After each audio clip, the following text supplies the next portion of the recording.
Welcome to LearnHowToQuilt.com's 5th video in our Feather Star series. In the last video, you learned how to put together these corner units. Today, you'll see how to construct these side units with partial seams. This way, you won't have to sew any Y seams. So come on in and let's get started. These side triangles are called quarter square triangles because each one is 1/4 or 1/4 of a square.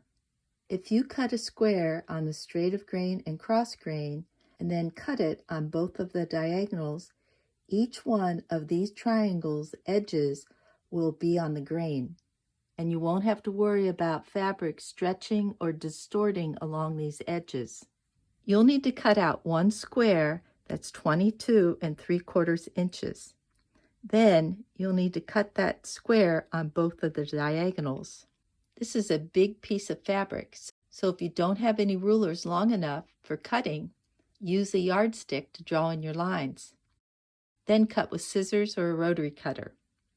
Now in the last video, when I went over these corner A units, I also showed you this diagram. If you want to make the tree skirt or an octagon table topper, then you'll need 8 of these B's. The feathers around 4 of these B's in the corner get sewn on the same way as you would with A's. On these side B triangles, the feathers will get sewn on a little bit differently. Lay out these side units. I'm using these C squares in the corner, but you might decide to use 2 triangles instead. No matter which layout you've chosen, make sure and pay attention to these feathers. The feathers in this row and the feathers in this row look alike, but they're actually mirror images of each other. Now you're going to need 4 of each one of these units. So what I like to do is first sew 4 of these sections together and then sew 4 of those sections together. That makes it easier to keep everything straight.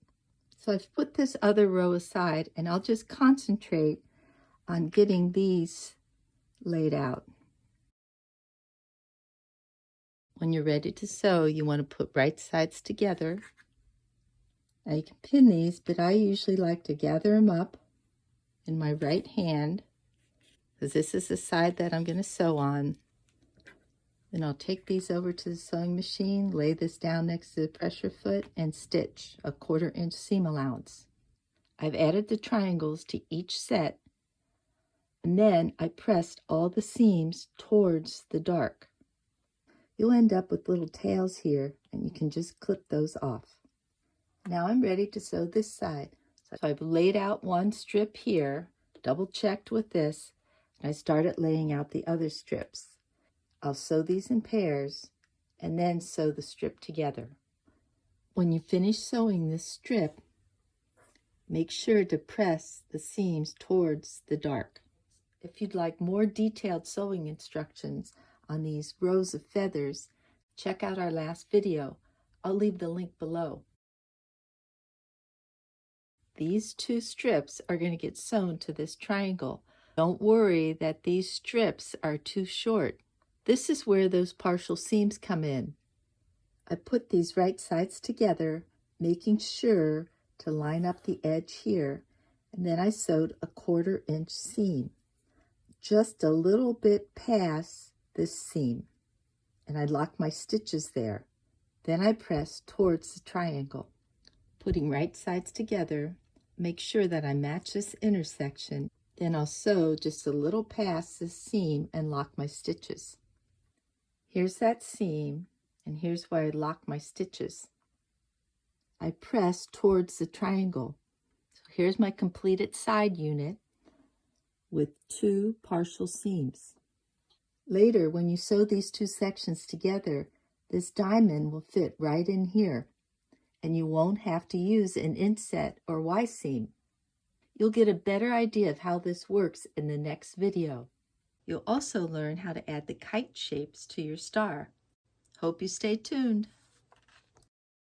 Thanks for visiting LearnHowToQuilt.com. Please like, subscribe, and share our videos with your friends. Remember, if you're trying to find us on the internet, type in learnhowtoquilt.com. Don't forget the .com. Using the .com will get you right to our site.